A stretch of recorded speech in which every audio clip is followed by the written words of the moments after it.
Bom dia, meu irmão, bom dia, minha irmã. Começando hoje mais uma semana, começando hoje mais um cenário diante de nós, no qual eu e você temos a oportunidade de desfrutar de mais 7 dias que o Senhor nos dá para a gente poder cuidar das questões relacionadas a nós mesmos e lembrando sempre do nosso princípio bíblico do dia do Senhor. O dia do Senhor é um dia especial, separado pelo Senhor, para que nós o cultuemos de maneira intencional e consciente e para que seja de fato um dia voltado para Ele. Eu costumo sempre dizer para vocês, nós temos 6 dias para cuidar das nossas coisas, dos nossos negócios, dos nossos estudos, do nosso trabalho, do nosso lazer, mas o dia do Senhor é um dia que a gente precisa priorizar esse momento ou estes momentos matinais, noturnos, de estarmos também em comunhão com a Igreja de Deus, mas principalmente com o Deus da Igreja. É importante você começar a cada dia colocar isso de modo mais firme na sua mente, no seu coração. Se tem uma coisa que nós podemos e devemos aprender muito com as gerações que nos antecederam, é que eles levavam muito a sério a ideia de ter o domingo como um dia separado para isso. Era o dia em que não se marcava visitinhas sociais, era o dia em que não se marcava aniversários ou saídas em família que fosse engolir boa parte do dia, porque os cristãos sempre entenderam, é o dia do Senhor, é o dia da celebração, é o dia do culto, é o dia da adoração e nada pode servir como empecilho para que eu priorize a causa do Senhor no domingo. Espero que você esteja desfrutando disso na sua vida, mas se você não está, lembre-se desse princípio. Nós sabemos que cada um tem sua rotina e que muitos, infelizmente, por questões vinculadas ao seu trabalho, não conseguem estar conosco todos os domingos, seja presencial ou online, porque estão cumprindo alguma escala no seu trabalho. Mas muitos outros tratam o domingo como mais um dia. Eu já tive 6 para mim e eu vou ter mais um para mim de novo. Quando, na verdade, nós devemos entendê-lo como o dia do Senhor. Dito isso, a gente começa este dia do Senhor, aqui nesse mês de julho de 2020, desfrutando de uma oportunidade que Deus nos dá. O fôlego de vida acima de tudo, a salvação em Cristo Jesus, o mais importante que nós temos, e acima disso no aspecto relacional, nós temos o privilégio de sermos unidos a Deus por meio de Cristo e unidos uns aos outros por meio de Cristo.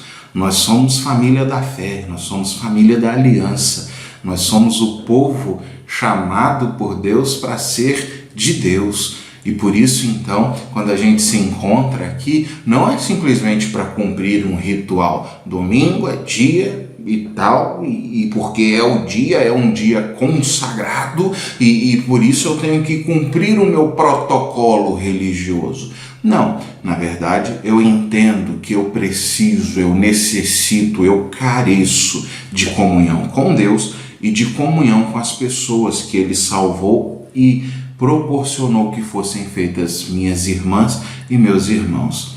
Nesse dia do Senhor, eu te convido a celebrar conosco, através das nossas orações, através dos momentos em que a gente vai cantar junto no culto online mais à noite.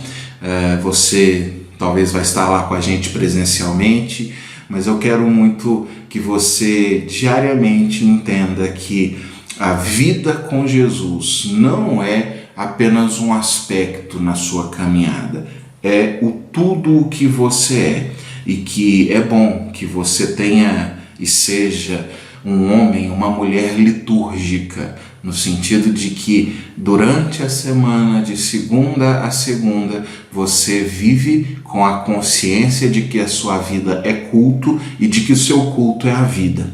Então, a gente corre esses 2 riscos no nosso domingo, de sacralizá-lo como sendo o dia do Senhor e por isso aqui eu preciso ser crente, Ou, por outro lado, de dizer, tem nada a ver isso, Deus está me vendo o tempo todo. A gente consegue juntar essas duas realidades de modo que para nós a vida é litúrgica, a vida é de total conexão com Deus e a gente separa um dia para fazer isso de modo mais exclusivo. Dada essa pastoral, eu trago hoje mais um convidado muito especial para a nossa escola bíblica dominical. Se na semana passada o pastor Osni impactou os nossos corações falando sobre a situação de crianças que estão sendo resgatadas do Estado Islâmico, você contribuiu, nós tivemos um valor bastante considerável de ofertas para ajudar a resgatar crianças no Oriente Médio. Se aquela palavra dele nos impactou, entendendo que nós muitas vezes somos os lápis apontados e que ser apontado dói nas mãos do Senhor, e a gente foi desafiado a ser instrumento na história que Deus tem escrito no mundo.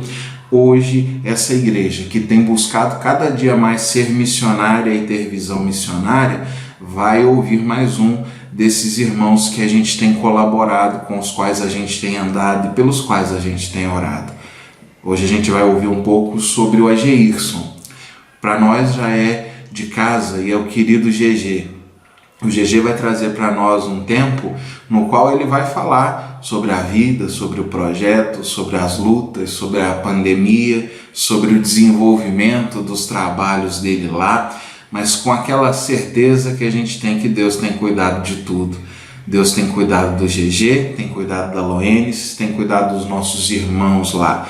Mas isso são coisas que você vai ouvir da boca dele nos próximos instantes. Antes disso, eu gostaria de orar por você que me assiste e orar também pela vida do Ageirson, nosso precioso missionário atuando em Dourados, no Mato Grosso do Sul, trabalhando entre os povos indígenas. Se você ainda não contribui com missões, você precisa contribuir. Se você ainda não faz parte na sua vida litúrgica da participação financeira da igreja, é importante que você também faça isso. A obra não para. Tem gente nesse mundo carente de Jesus e tem homens e mulheres do outro lado do mundo. Tem homens e mulheres aqui mesmo no Brasil fazendo um trabalho muito digno, muito honrado. E o que sustenta eles é a nossa generosidade. É o Deus que abençoa o nosso bolso para o nosso bolso abençoar a Igreja de Cristo. Aqui, a Sexta Igreja local e a igreja espalhada ao redor do mundo através dos projetos que a gente tem participado. Vamos orar então e depois da oração você vai ficar com o vídeo que o GG mandou para a gente conversar, ou melhor, ouvir da boca dele nessa manhã. Vamos orar? Ó Deus, muito obrigado, porque o Senhor nos concedeu uma semana preciosa, da segunda ao sábado que passaram. Hoje inicia mais uma e até aqui o Senhor nos ajudou. Obrigado pela vida dos irmãos que são da Sexta Igreja e estão aqui assistindo, e por aqueles irmãos que não são e que estão aqui conosco, que todos possam sentir-se acolhidos aqui nesse espaço virtual. A ausência do abraço, do toque, mas, ó Deus, que nós possamos ser instrumentos úteis nas mãos uns dos outros. Oro, ó Deus, neste momento, de maneira especialíssima pelo nosso irmão Ageirson e pela nossa irmã Loenes, no ministério desenvolvido entre os indígenas no Mato Grosso do Sul. Que o Senhor os abençoe, que o Senhor os guarde, que o Senhor os direcione. Ó Deus, que o Senhor cuide da saúde da Loenes e que o Senhor esteja abençoando a recuperação dela a cada dia e que ela possa ter vida de qualidade na presença do Senhor. Que o Senhor esteja abençoando os projetos desenvolvidos lá junto àquelas pessoas para que, ó Deus, indígenas brasileiros possam cada vez mais render-se a Jesus e que esses homens que o Senhor tem levantado, essas mulheres que o Senhor tem levantado, sejam instrumentos nas tuas mãos. Oramos, ó Deus, pela igreja que fica do lado de cá, segurando a corda, ó Deus, para ser sustentação desses irmãos. Que a gente nunca deixe de orar por eles, que a gente nunca deixe de se preocupar com eles, de contribuir com eles. E oramos, ó Deus, pelos nossos irmãos indígenas, Que o Senhor, ó Deus, alcance pelo poder do Evangelho aqueles que já são seus e que o Senhor, ó Deus, continue usando a Sexta Igreja para participar dessa obra que o Senhor tem feito. É a nossa oração no nome de Jesus. Amém e amém. Olá, irmãos, graça e paz. Que Deus abençoe a todos. Eu fico feliz de poder falar com os irmãos, enviar vídeo e às vezes participar de uma live ou outra com os irmãos. Queria participar de mais lives, mas às vezes é um pouco complicado devido ao horário aqui, né? Mas eu estou contente em bater esse papo com vocês. Deus abençoe a todos, né? Mas eu fico pensando, às vezes, em alguns, vamos dizer, atores, né, na Bíblia, alguns personagens. E interessante que semana passada eu fui lá conferir a minha caixa de abelha, né? E eu fiquei triste porque há uns 4 dias antes daquele dia eu tinha ido lá, estava tudo perfeito. E quando eu fui, voltei com a triste notícia que minhas abelhas tinham sido invadidas, né? E não estavam lá mais. Deixa isso pro final. E aí eu fiquei pensando em Sansão, né? Não sei por que cargas d'água, mas eu fiquei pensando em Sansão. E Sansão era forte. Você se considera forte? Qual que é o seu elo mais fraco da sua forte corrente? Você já parou para pensar nisso? Em aquilo que você é forte e naquilo que você é fraco? Geralmente nós paramos para pensar naquilo que nós somos fortes, naquilo que eu posso fazer de melhor. Mas não é normal, não é natural, vamos dizer assim, para a natureza humana pensar naquilo que ele é fraco, né? Até nós ignoramos isso, né? Essa fraqueza. Mas em Juízes 13, todos nós conhecemos a história de Sansão, né? Mas eu quero só contar o início aqui. Juízes capítulo 13, versículo 1 em diante. Os filhos de Israel tornaram a fazer o que era mal aos olhos do Senhor, e o Senhor os entregou na mão dos filisteus por 40 anos. E havia um homem de Zorá, da tribo de Dan, cujo nome era Manoá, e sua mulher, sendo estéril, não tinha filhos. E o anjo do Senhor apareceu a esta mulher, e disse-lhe: Eis que agora és estéril, e nunca tens concebido. Porém conceberás e terás um filho. Agora, pois, guarda-te de beber vinho ou bebida forte, ou comer coisa imunda. Porque eis que tu conceberás e terás um filho, sobre cuja cabeça não passará navalha, porquanto o menino será nazireu de Deus desde o ventre. E ele começará a livrar Israel da mão dos filisteus. Então a mulher entrou e falou ao seu marido, dizendo: Um homem de Deus veio a mim, cuja aparência era semelhante a um anjo de Deus, terribilíssima. E não lhe perguntei de onde era, nem de onde disse o seu nome, nem ele me disse o seu nome. Porém disse-me: Eis que tu conceberás e terás um filho. Agora, pois, não bebas vinho nem bebida forte, e não comas coisa imunda, porque o menino será nazireu de Deus, desde o ventre até o dia da morte. Então Manoá orou ao Senhor e disse: Ah, Senhor meu, rogo-te que o homem de Deus que enviaste ainda venha para nós outra vez e nos ensine o que devemos fazer ao menino que há de nascer. O verso 13: E disse o anjo do Senhor a Manoá: De tudo quanto eu disse a mulher se guardará ela. De tudo quanto procede da videira não comerá, nem vinho, nem bebida forte beberás, nem coisa imunda comerá. Tudo quanto lhe tenho ordenado guardarás. Então Manoá disse ao anjo do Senhor: Ora, deixa que te detenhamos e te preparemos um cabrito. até aí. Interessante que Sansão, e a gente precisa pensar, lendo a história de Sansão, a gente precisa pensar em alguns fatos, né?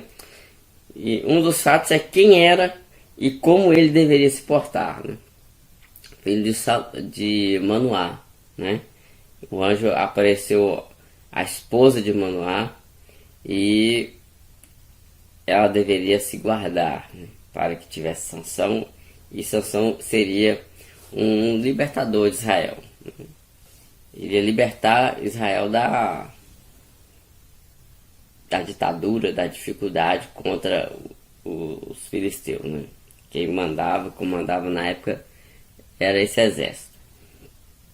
Um outro fato que a gente precisa lembrar é a força de Sansão, ligada ao comportamento exigido, né? Ele não deveria tomar bebida e nem cortar o cabelo. Lendo a história, a gente vai ver que não deveria passar navalha naquele cabelo. É nazireu de Deus. E o objetivo final dele, né? Além dele ser filho de Manoá, alguém que o Senhor escolheu desde antes do nascimento, e como ele deveria se portar, reconhecendo a força que ele tinha, né? A força que vinha com certeza de Deus. Era uma coisa que só Deus para ter dado aquela força. Nenhum ser humano naquela época provavelmente tinha a força de Sansão. Mas ele tinha um objetivo, aquela força não era à toa, né? Não era assim um propósito qualquer. Tinha um objetivo, que era, através daquela força, né, libertar o povo de Israel da mão dos filisteus. E é interessante que esses três fatos tropeçaram nessa fraqueza dele, né? Nas fraquezas dele. Que fraquezas tinha esse homem? Bebida, logo o que ele não poderia fazer era bebida e mulheres, né? E interessante que logo a mulher que ele não deveria mexer, que não era do povo dele, ele foi invocar com ela, Dalila, né? E por causa dessa fraqueza foi tirado o cabelo, que não deveria ter sido tirado.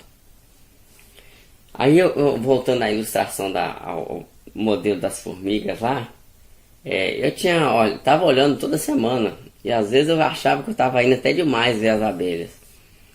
E cheguei lá uma hora e não tinha nada nas abelhas, na caixa, né? E eu fui lá, abri a caixa, só tinha formiga, apenas formiga, muita formiga. Tinha comido todo o mel, todo o ninho, tava lá larva de abelha morrendo. E eu fiquei assim, puxa vida, como é que esse bicho, né? As abelhas são tão fortes, né? Elas têm ferrões com venenos doloridos e não serviu para as formigas. E aí eu fui parar para pensar, né? Olhar algumas coisas. A formiga, ela chega uma na caixa, depois chega mais uma. Essas duas, elas procriam ali e vai aumentando. Então aquilo é uma coisa natural para as abelhas, tranquilo para as abelhas. Tem uma formiga aqui, num cantinho lá, que não está incomodando as abelhas. Não vai lá mexer no mel, não vai mexer no ninho. Mas daí a pouco existem muitas, centenas de abelhas, talvez milhares, de formigas, talvez milhares. E aí é que começa as formigas matando os filhotes, as larvas, e matando a rainha, porque ela é maior do que as outras, não tem voo assim rápido. E aí começa a morrer a caixa. E eu estava pensando justamente em Sansão, porque de um tempo passado, de Dalila conquistando, e Dalila querendo saber qual que era a razão da força, o motivo da força, e embebedando ele, fazendo ele dormir, e como diz o bom mineirense, engabelando ele. E aí ele cede a sua força. cedeu na fraqueza. E sinceramente, eu fiquei um tempo sem ir lá e foi, né? O errado que eu fiz foi de não ter ido mais e vigiado, não ter cuidado da caixa. Não, as abelhas são fortes, elas não vão, né? Vão matar as formigas, mas não. As formigas invadiram e tomaram conta. Irmãos, isso acontece conosco.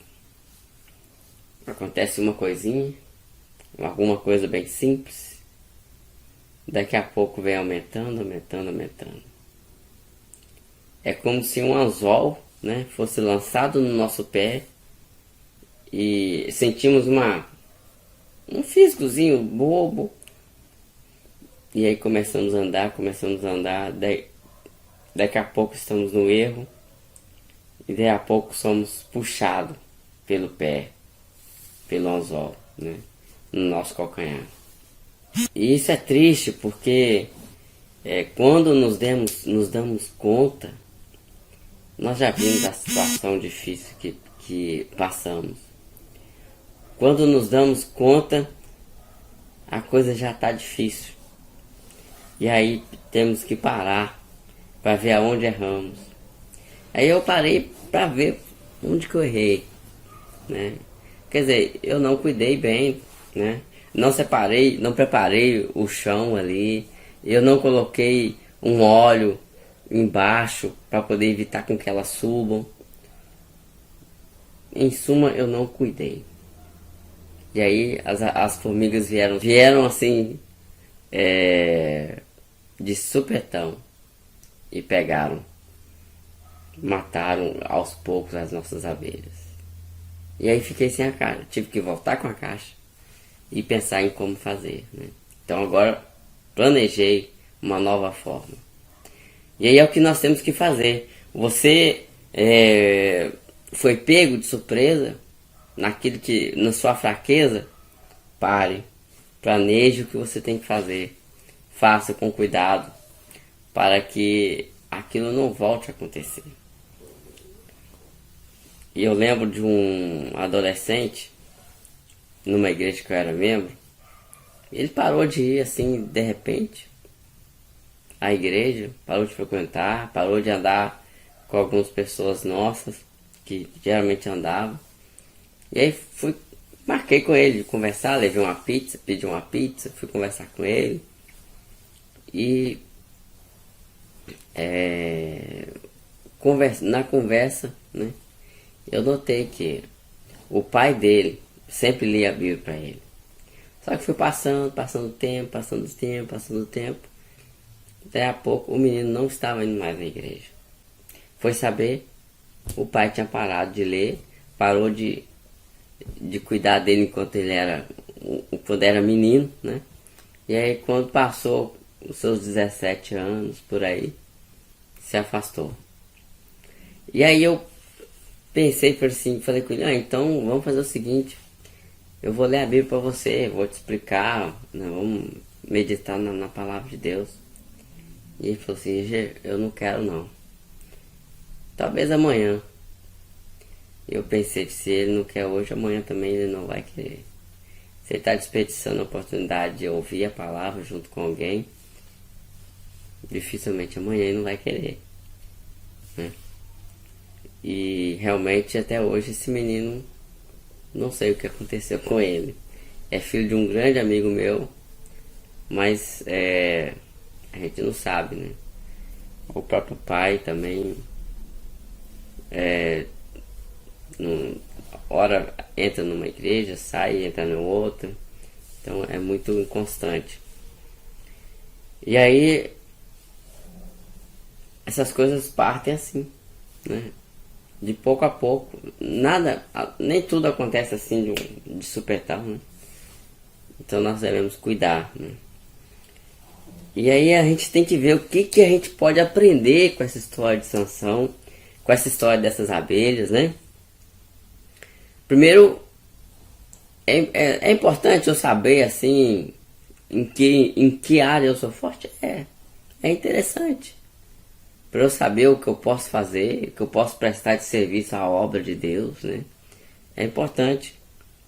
Mas mais importante é saber aonde está o meu elo mais fraco nessa corrente. O mais importante é eu entender a minha fraqueza.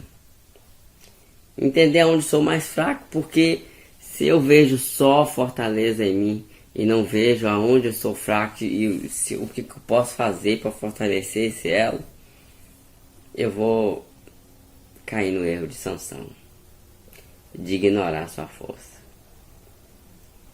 E aí, para voltar, o que aconteceu com Sansão?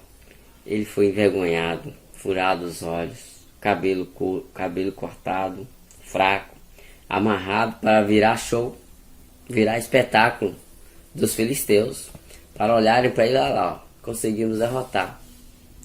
Ele não era o cara, o forte, e aí as pessoas vão olhar para mim, para você e vão falar, ah lá o crente, ele não era o tal, não era o forte, caiu, né? E aí quando chega esse tempo, é um tempo de tristeza, você vai sentir vergonha, e a gente quase tem coragem de sair na rua, né? De alguns fatos que acontecem e que a gente é envergonhado. Nós precisamos pensar no nosso elo fraco. Sansão confiava na força dele, né? Não cuidou da sua fraqueza, e a gente sabe o resultado. São vidas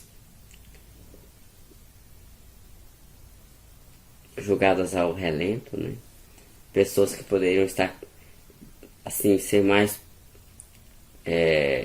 edificada, mais produtiva na obra, na igreja, né? Pessoas, e talvez você conheça alguém assim. Às vezes você conhece alguém, ou talvez você está passando por isso, de ver que caiu no seu elo mais fraco e agora está sendo difícil levantar. É difícil, mas não é impossível. É sofrido, mas não é impossível. Mas é melhor, irmãos, nós, como diz aquela frase antiga, é melhor prevenir do que remediar. Então, é melhor nós prevenirmos que o inimigo entre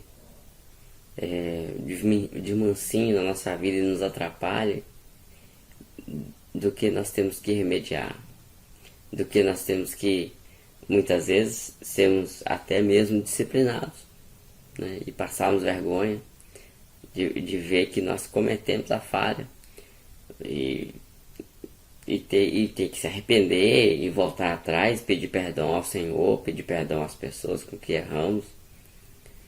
Mas seria muito mais tranquilo que se nós, através do estudo da palavra de Deus, através de ouvir conselhos, através de quando as pessoas vêm nos chamar a atenção, ao invés de reclamarmos, murmurarmos, de agradecermos.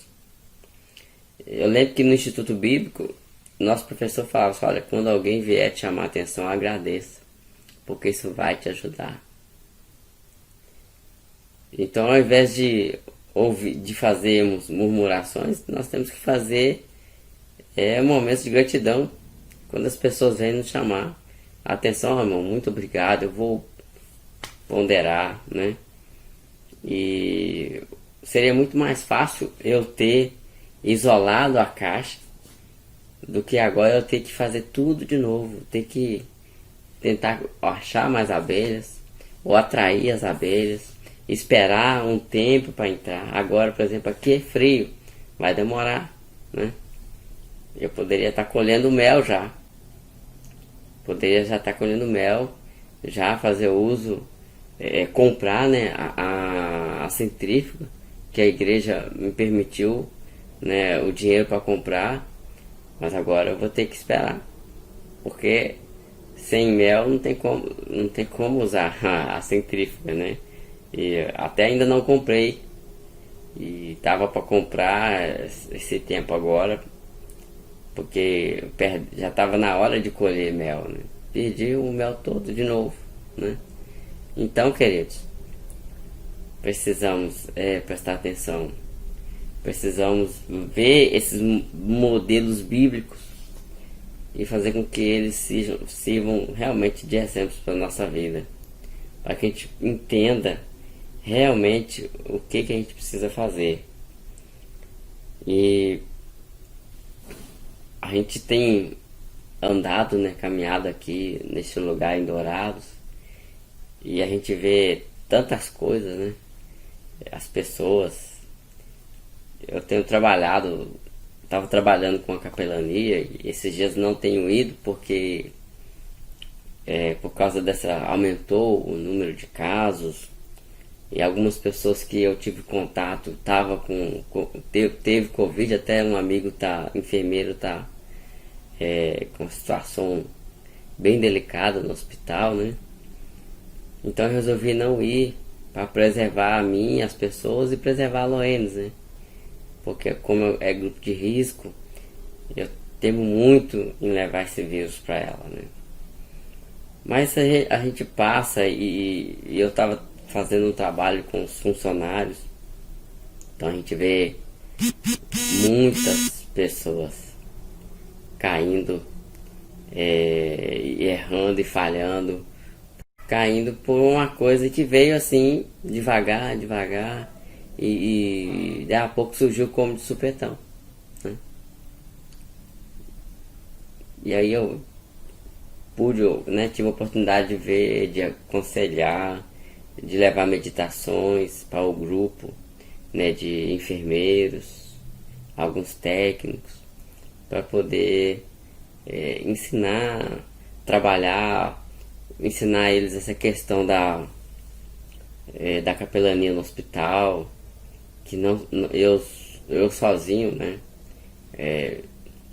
eu não estou o tempo todo lá como eles estão, e que eles podem ensinar a palavra de Deus. Tenho feito esse trabalho, né? E às vezes a gente vê pessoas que deveriam estar produzindo, estar bem, e não está, porque coisas entraram na vida sem elas ao menos perceber, e quando perceberam já era tarde. Irmãos, nós precisamos pensar muito nisso, porque isso é muito sério. Isso é muito sério. Eu lembro que na minha igreja tinha uma menina que eu passei 3 anos, né, estudando no seminário, no Instituto Bíblico. Toda vez que eu ia, eu perguntava: minha irmã, você tá bem? Ah, não tô não, eu não tô bem não. E uma hora eu falei pra ela: minha irmã, você precisa sair dessa vida, eu preciso melhorar, estudar a palavra, praticar o que está escrito na Bíblia. Porque se você não partir da Bíblia, não partir disso aí, não vai continuar acontecendo essa mesmice na sua vida. E as pessoas continuou do mesmo jeito. Sempre que eu vinha, tava lá aquela mesmice. Parei até de perguntar, né? Porque eu sempre falava a verdade, conversava e mostrava o que tinha que ser feito, mas não sei o porquê, né? Era assim. Mas essa mesma moça era muito ativa no nosso grupo de jovens. Trabalhávamos com muitas coisas, evangelismo, e ela era muito ativa.